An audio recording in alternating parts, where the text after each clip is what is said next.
Chapter 6 The Cowardly Lion. All this time, Dorothy and her companions had been walking through the thick woods.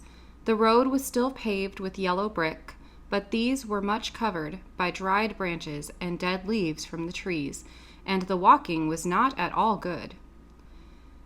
There were few birds in this part of the forest, for birds love the open country where there is plenty of sunshine.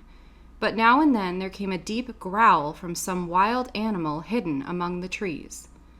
These sounds made the little girl's heart beat fast, for she did not know what made them. But Toto knew, and he walked close to Dorothy's side and did not even bark in return. "How long will it be," the child asked of the Tin Woodman, "before we are out of the forest?"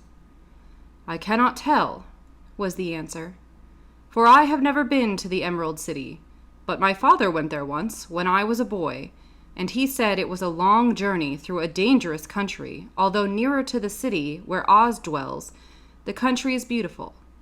But I am not afraid so long as I have my oil can, and nothing can hurt the Scarecrow, while you bear upon your forehead the mark of the Good Witch's kiss, and that will protect you from harm." "But Toto," said the girl anxiously, "what will protect him?" "We must protect him ourselves if he is in danger," replied the Tin Woodman. Just as he spoke, there came from the forest a terrible roar, and the next moment a great lion bounded into the road.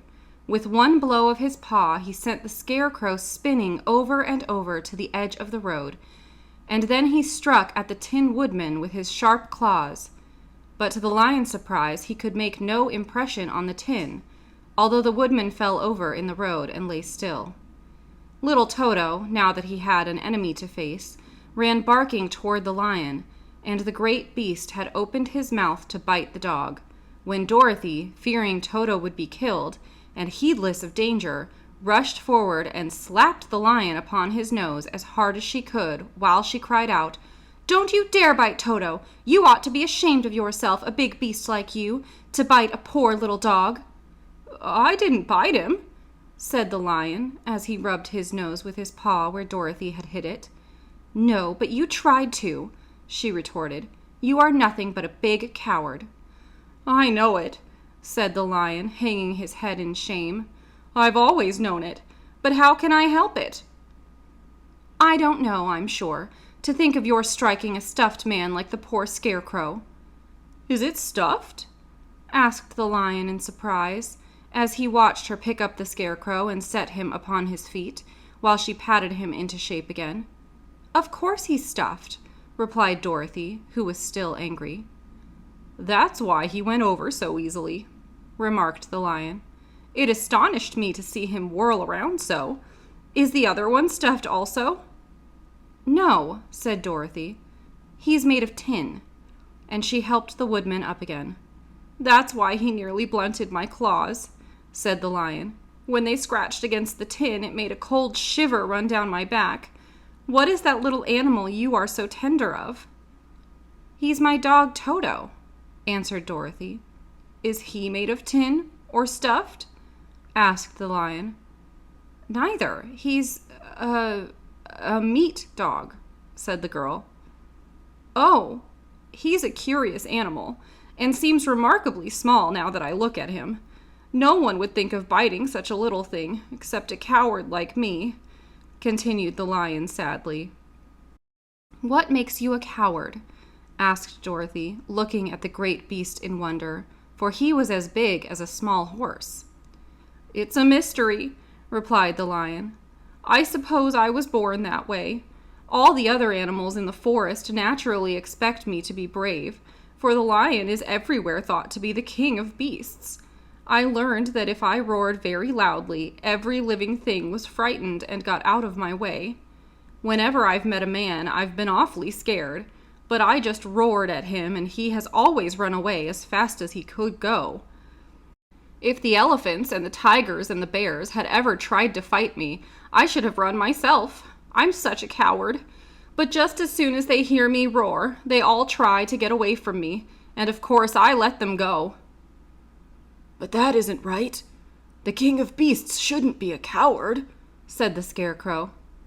"I know it," returned the lion, wiping a tear from his eye with the tip of his tail. "It is my great sorrow, and makes my life very unhappy. But whenever there is danger, my heart begins to beat fast."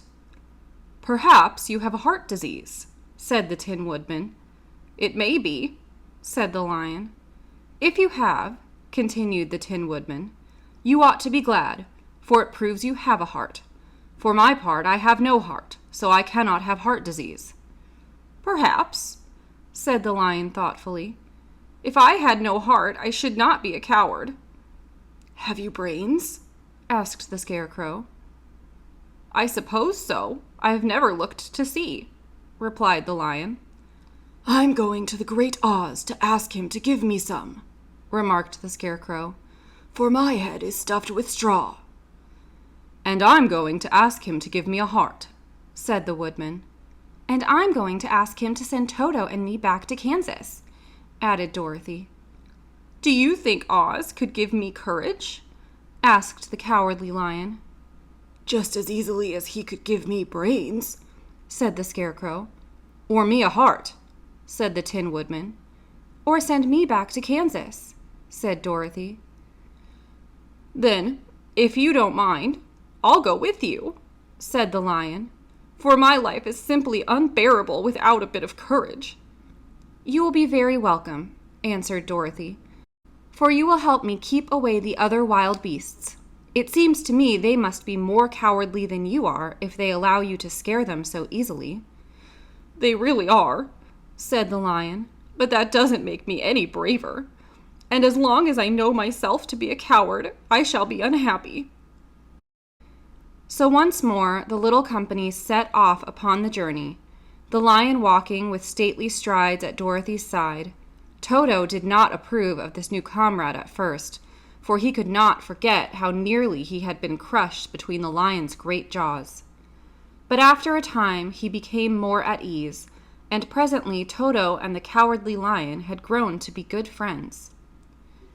During the rest of that day there was no other adventure to mar the peace of their journey.